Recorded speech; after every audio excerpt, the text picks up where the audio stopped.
Manipur Police amasung Central Security Force singna state asida law and order sing ningthina ngaktuna pamnaba thodok thoktanaba ting amasung tampaki chingnaba mafam singda lepa laitana paksana combing operation sing chathabada masing yamlaba bom yauna khushukolai sing phagat pangamkhre Manipur Police yauna security singi apunba team amana ngarang Langol ching amasung luwang sangbam gi jagada thiba humgi thabak chathabada bom sing yauna masing yamlaba khushukolai sing phagat pangamkhre hairi Police ki pau amana hai security forces singna fagalaba polam sing adode magazine yauba .32 pistol ani hand grenade ani improvised 2-inch mortar ani live ammunition kuntragani toy empty ammunition marifu tear gas cell manga rubber bullet shell ama smoke hand grenade ama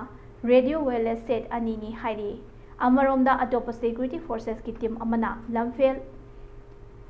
Imphal East District ki Changphai Singh da chathakiba operation da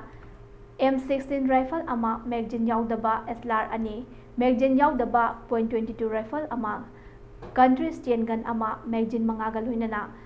carbine ani magazine kuntraga loinana country made 9mm pistol nipan amasung 2-inch mortar